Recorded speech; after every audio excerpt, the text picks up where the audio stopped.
본 콘텐츠는 경기도와 경기 콘텐츠진흥원의 지원 사업을 통해 제작되었습니다.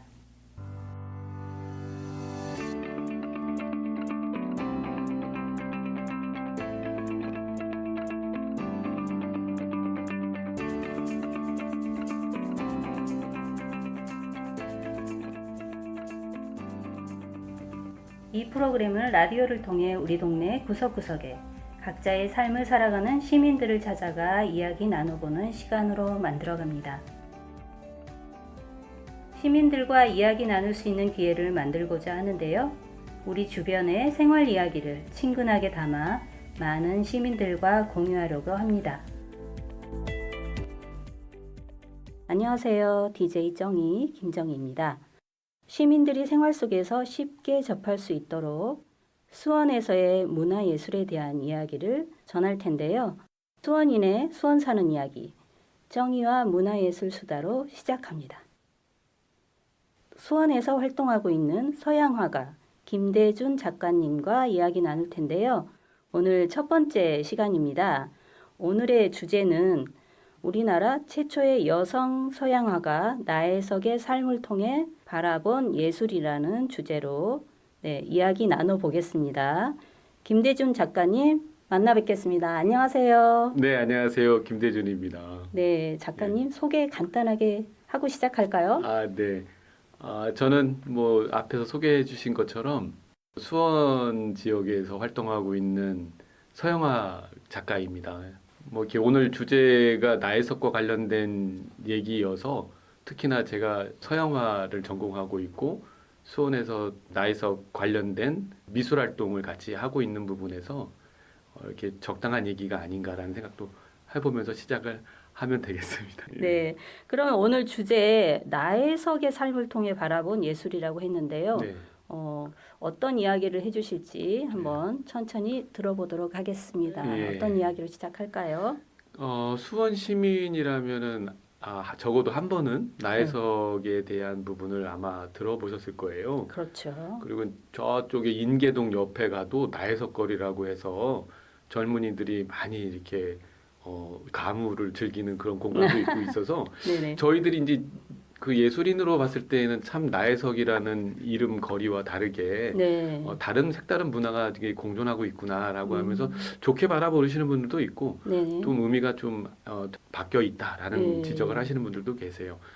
그렇게 우리 주변에서 수원 시민 주변에서 있는 나혜석이라는 분이 어떤 삶을 살러 왔는지 네. 또 그런 그 나혜석의 삶이 예술과 어떤 부합하는 점이 있길래 그분이 그렇게 살았는지에 대한 부분을 한번 말씀드리고 싶어요. 네. 흔하게 이제 그 나혜석 여성 작가에 대한 어떤 이런 이야기는 많이들 이제 알려 있어서 네. 뭐 그래도 한번 뭐 다시 한번 짚어 보면 나혜석 작가님이 수원 출신이죠. 그렇죠. 그래서 저도 이제 신풍동에서 자라고 수원에서 계속 살고 있는 사람인데요. 그래서 수원 신풍동에서 나혜석 작가님이 태어나셨는데 되게 기구한 삶을 살으셨어요. 네. 당시에 이제 용인 군수였던 아버님 밑에서 태어났기 때문에 상당히 잘 사는 집안에서 태어난 딸이었는데 네. 당시에 이제 그렇게 집안이 잘 살았기 때문에 일본으로 유학을 갔고 거기에서 서양화를 전공한 것으로 알고 있습니다. 네. 그래서 또 당시에 그 서양화를 전공하고 그러니까 저도 서양화를 전공했지만 그림을 배운다라는 것은 그림을 그리는 방법을 배우는 게 아니고 어떤 이런 예술에 대한 어떤 전반적인 철학이나 네. 그런 사조를 같이 배우거든요. 그래서 나혜석 작가가 왜 그렇게 당시에 어떤 전통적인 삶을 거부하고 당시로서는 그 신여성이라고 바라보는 거기서도 어떤 그 급진적인 네. 그런 삶을 살았는가라는 걸 보면 당시에 이제 서양화의 어떤 주류적인 사조에 영향을 받지 않았나라는 생각을 해요. 네. 그 당시에 이제 일본 강점기였고 그렇죠. 당시 이제 1차 세계 대전이 이제 전 세계적으로 이제 발발을 하던 때여서 당시는 그 예술계에서는 그 아방가르드라는 그 사조가 있었어요. 네. 그래서 아방가르드가 뭐냐면 네. 그 전위부대, 그러니까 프랑스 말로 이제 그 군대에서 맨 앞장서서 먼저 적군을 기습하는 그런, 그래서 전위부대라는 어떤 그런 것들을 네. 개념을 갖고 와서 아방가르드라는 사조가 있었는데 네. 그거는 상당히 전통에 대한 부분을 거부하고 어떤 관습, 그다음에 기존에 있는 제도를 벗어나고 타파하는 것을 예술 사조로 갖고 있거든요. 네. 그래서 이제 전통적으로 내려왔던 어떤 고전주의나 뭐 그 전에 뭐 르네상스, 이상주의, 뭐 이런 또 합리주의 이런 거에 대한 거부가 있었던 거죠. 근데 그런 것들을 이미 미술을 배우면서 서양화를 배우면서 그런 어떤 철학적인 게 자리 잡아오지 않았나라는 생각이 드는 거예요. 네네. 뭐 누구나 뭐 배운다고 다 그렇게 되는 건 아니지만 네. 나혜석 작가님이 어떤 그런 기질도 타고났지만 서양화나 미술을 공부하면서 그런 어떤 아방가르드 정신, 전위 운동에 대한 그런 게 체득됐기 때문에 그렇게 살지 않았나라는 어떤 배경을 깔고 삶을 좀 더 얘기를 해보면 네. 첫사랑을 하게 되는데 이분이 최승구라는 어떤 동경 유학 시절에 만났던 시인하고 이렇게 첫 사랑에 빠지는데 네. 이분이 또 결혼을 한 유부남이에요. 예. 유부남하고 이제 첫사랑을 하고 네네. 그리고 나서 또 이 최승구라는 시인이 폐렴으로 일찍 죽게 되죠. 네. 그러면서 이제 나혜석을 사랑했던 김우영이라는 어떤 당시에 그 일본에서 같이 유학하고 법대생 네. 그 당시에 상당히 잘 나가는 전도 유명한 외교관이 될 그런 사람하고 유학생하고 이제 결혼을 하게 됩니다. 네. 그리고 나서 이제 결혼하고 7년이 지나서 그 신랑이랑 김우영이라는 남편과 프랑스로 이제 여행을 가게 됩니다. 거기에서 또 최린이라는 천도교, 네네. 천도교. 예. 천도교 지도자 최린이라는 그런 사람과 네네. 이렇게 연애를 하게 돼요. 근데 그 연애를 하게 되는데 그걸 소개시켜 주는 게 또 남편 김우영이라는 사람이죠. 네. 이게 당시에 그런 것들이 사회에 막 이렇게 알려지면서 그 여자가 남편과 같이 세계 여행을 하는 것도 그 당시에는 상당히 파격적인 것이었고 왜냐하면 자식들을 다 두고 가는 거기 때문에요. 네네. 거기서도 또 남편은 또 그 독일로 법학 유학을 하기로 또 나가고 또 홀몸으로 프랑스에서 공부도 하면서 또 이렇게 다른 남자와 어떤 이런 연애를 한다라는 게 당시에는 여인이 그렇게 여행을 하면서 서양화를 공부를 하고 그리고 또 다른 남자와 연애한다라는 이 자체가 상당히 좀 파격적인 행보였던 거죠. 그러네요. 예. 네. 그렇게 했는데 이 남편이 알게 된 거예요. 김우영이 그 네. 최린과의 어떤 관계를 알게 돼서 한 번은 이제 봐줬다고 얘기를 해요.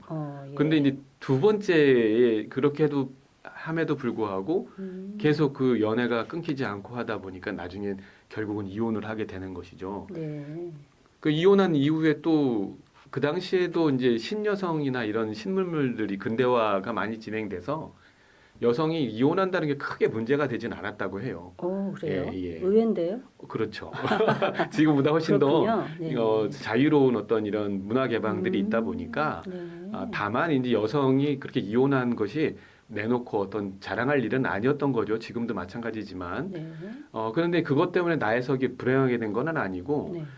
나혜석 스스로가 어떤 그런 사회적으로 여성에 대한 지위가 똑같이 이혼한 남편과 달리 또 자기와 연애를 했던 상대인 최린과 달리 남자들은 전혀 생활에 문제가 안 되는데 여성인 나혜석은 상당히 여러 가지로 지탄을 받는 어떤 그런 조선 사회의 어떤 문화가 이게 어떤 개혁의 대상, 비판의 대상이 됐던 거죠.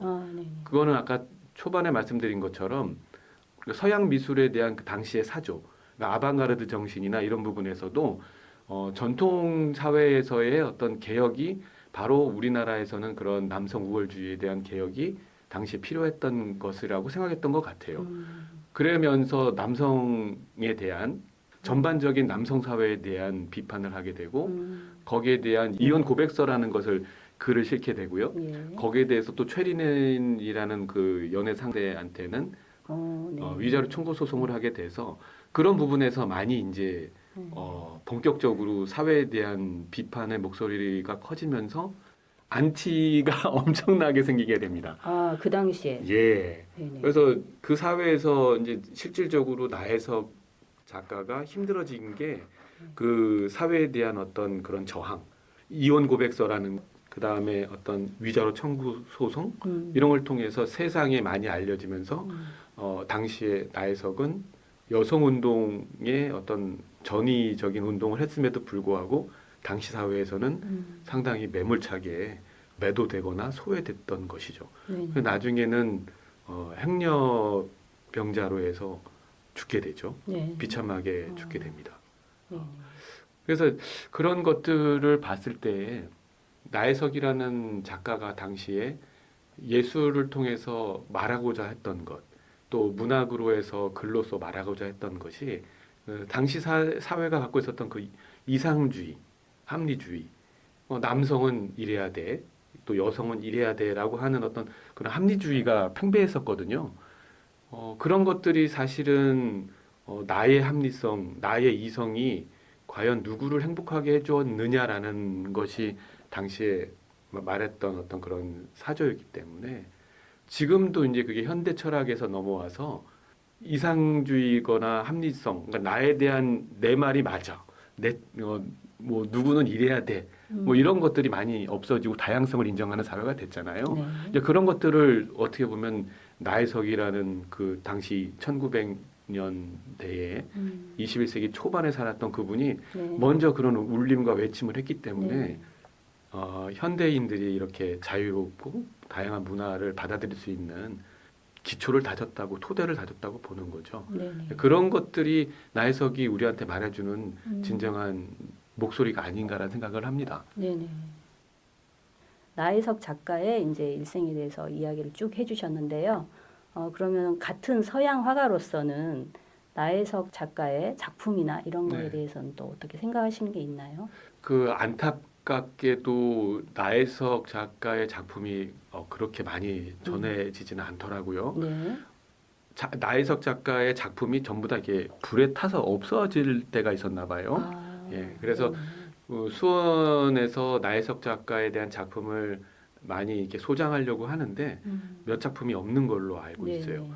대표적으로 자화상이라든가 예. 뭐 저는 이게 수원에서 활동도 하지만 이게 수원 미술협회의 서양화 분과위원장으로도 활동을 하고 있거든요. 네. 근데 수원 미협에서 수원시의 보조를 받아서 나혜석 미술 대전이라는 거를 하고 있습니다. 전국 네. 아. 전국 미술 대전이거든요. 아, 그러니까 네. 나혜석 작가의 어떤 그런 뜻을 기려서 네. 올해로 한 33년 정도 되는 것 같은데요. 오, 그래요. 엄청 예. 오래됐네요. 네. 그래서 나혜석 미술 대전이 그 여성 작가들만 응모를 할 수 있는 거예요. 예. 예, 그래서 거기에 대한 내용이 이제 미술계 내에서 약간 좀 다른 의견도 있기는 해요.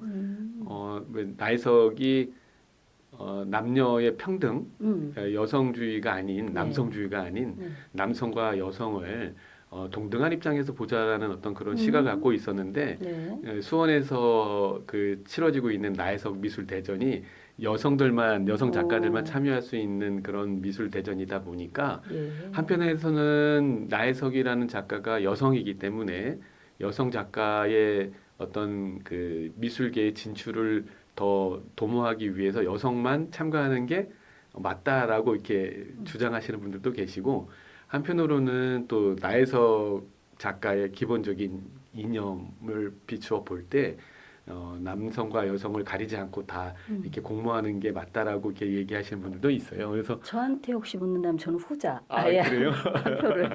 네. 네. 시대적으로도 지금. 네, 맞습니다. 저도 그래서 이제 수원 미술 협회나 이런 쪽에서 관계자들한테 지금이라도 한번 이렇게 바꿔볼 생각은 없는지 한번 네. 이렇게 얘기를 해보고 있습니다. 예. 그래서 뭐 오늘 나혜석 작가에 대한 삶을 이렇게 보면서 그분의 어떤 작품관, 그 다음에 어떻게 그런 작품관이 나올 수 있는지에 대한 당시의 어떤 예술적 사조, 그 다음에 그분이 현대인들한테 남겨줬던 그런 메시지들을 네. 오늘 뭐 짧은 시간이지만 이렇게 말씀을 좀 드렸습니다. 그래서 네.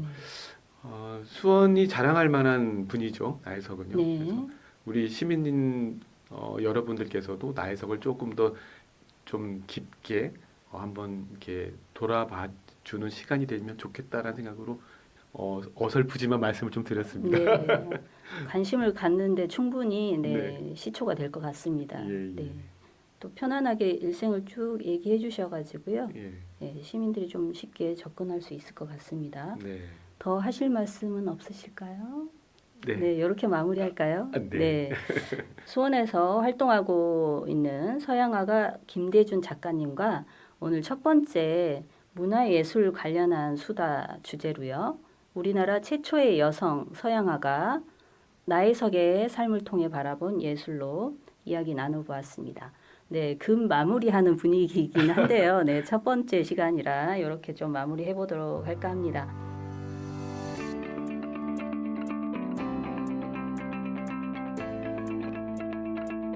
지금까지 시민들이 생활 속에서 쉽게 접할 수 있도록 수원에서의 문화예술에 대한 이야기를 나누어 보았습니다.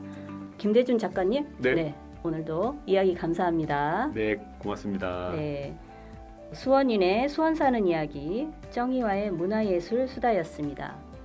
다음 시간에는요, 수원 문화의 거리에 나가보자입니다. 네, 그때 또 다시 만나뵙고 이야기 나눠보도록 할게요. 여러분, 또 만나요. 이 프로그램은 라디오를 통해 우리 동네 구석구석에 각자의 삶을 살아가는 시민들을 찾아가 이야기 나눠보는 시간으로 만들어갑니다. 시민들과 이야기 나눌 수 있는 기회를 만들고자 하는데요. 우리 주변의 생활 이야기를 친근하게 담아 시민들과 공유하려고 합니다. 본 콘텐츠는 경기도와 경기콘텐츠진흥원의 지원 사업을 통해 제작되었습니다.